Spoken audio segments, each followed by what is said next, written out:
नमस्कार दोस्तों, स्वागत है आपका पॉजिटिव वाइब के साथ।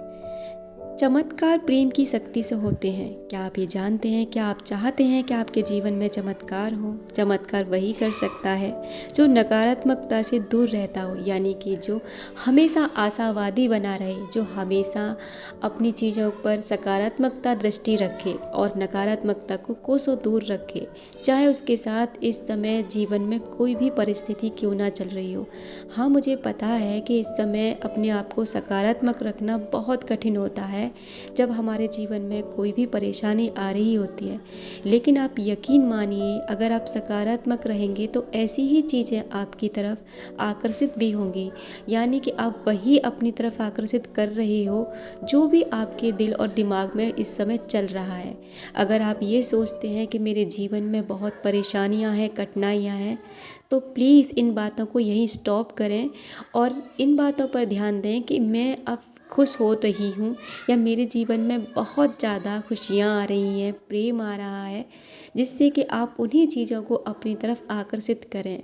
क्योंकि लॉ ऑफ अट्रैक्शन का नियम यही कहता है कि जैसा भी आप सोचते हैं, यानी कि जो फ्रीक्वेंसी आप ब्रह्मांड में सेंड करते हैं, चाहे वो कोई भी हो, अच्छी हो या बुरी हो, लॉ ऑफ अट्रैक्शन इस बात को नहीं जानता। वो तो सिर्फ ये जानता है कि आपके अंदर इस समय क्या चल रहा है, और फिर हम दोष किसे देते हैं? अपने भाग्य को, कि हमारे भाग्य में ऐसा लिखा था इसलिए ऐसा हो गया। नहीं दोस्तों, ऐसा नहीं होता है। होता वही है जो आप चाहते हो, आपके दिल और दिमाग में हर समय चलता रहता है। आपने अक्सर देखा होगा कि आप एक के मतलब आपकी ज़िंदगी में कोई एक परेशानी आती है, उसके बाद में ऐसी दूसरी परेशानी आएगी, तीसरी आएगी, और ऐसे पता नहीं जाने अनगिनत कितनी परेशानियाँ आपकी लाइफ में आ जाएंगी। फिर आप कहते हो कि यार एकदम पहाड़ सा टूट पड़ा है।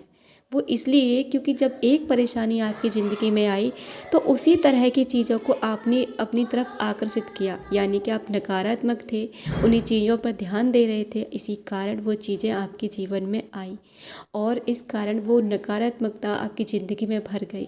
तो मेरा कहने का मतलब ये है कि परिस्थिति चाहे कुछ भी हो, आप अपने जीवन की दिशा बदल सकते हैं। आप बदल सकते हैं खुद के भाग्य को। थैंक यू सो मच मुझे सुनने के लिए। आपने जो मुझे टाइम दिया उसके लिए आपका दिल से धन्यवाद।